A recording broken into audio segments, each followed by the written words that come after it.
Listen to the different accounts. In Matthew, 28th chapter, Mary Magdalene and the other Mary went to the tomb. And suddenly there was a great earthquake. For an angel of the Lord, descending from heaven, came and rolled back the stone and sat on it. His appearance was like lightning, and his clothing white as snow. For fear of him, the guards shook and became like dead men. But the angel said to the women, "Do not be afraid.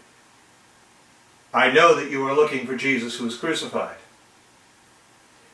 Mark, the 16th chapter.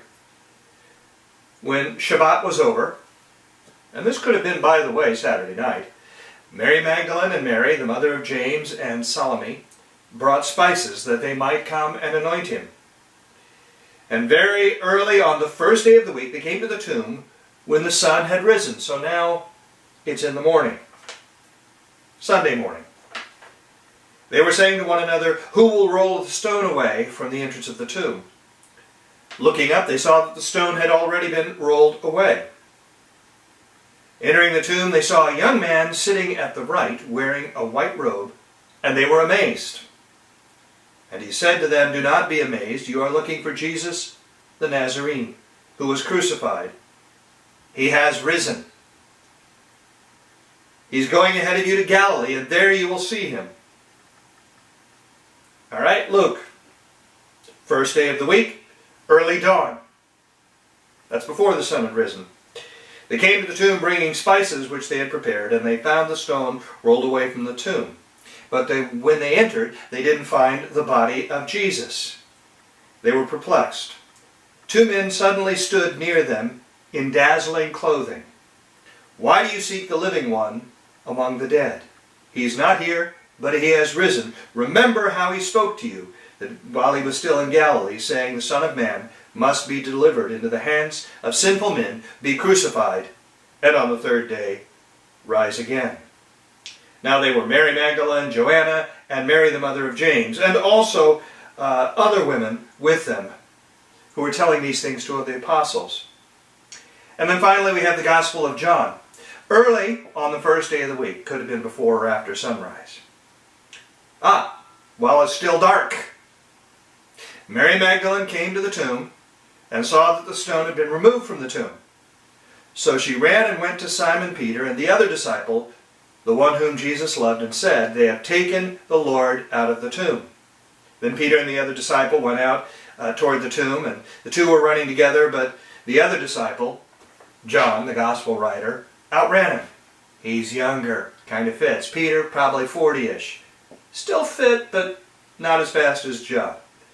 Then Simon Peter came and followed him, and they went into the tomb, saw the linen wrappings lying there, and the cloth that had been on Jesus' head, not lying with the linen wrappings, but rolled up and placed by itself. So what do these things mean? Well, let's go to a court of law. These are witnesses. Oh, by the way, for those who go, "Give me scientific proof." Scientific proof goes something like, "I took thus and such a telescope and I pointed at the star and I saw thus and such," or "I poured this much of this and that happened." And you can redo it. This isn't science, this is history. History is not science, and science is not history. These are once, I was going to say in a lifetime, once events. So, Jesus died once for all, and Jesus was raised once for all. So what's with the differences? Well, it's very simple, and you know this because you've experienced this yourself. First of all, I want you to notice, everybody agrees the tomb was empty. Everybody agrees Jesus wasn't there. Each of the stories tell us Jesus was raised from the dead. Now, let's do this other simple experiment.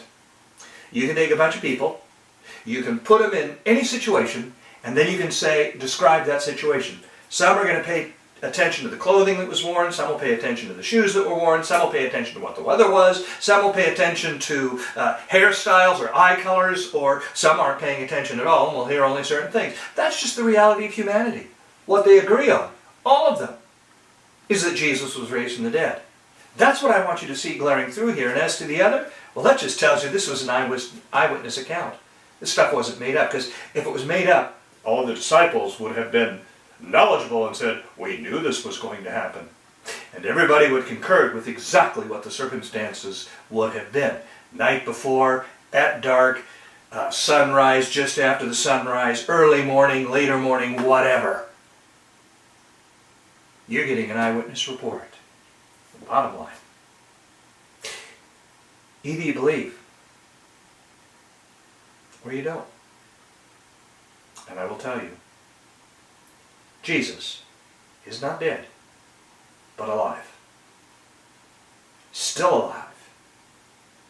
After all these years. That's what makes this day so great. It's a great day. Because Jesus is risen.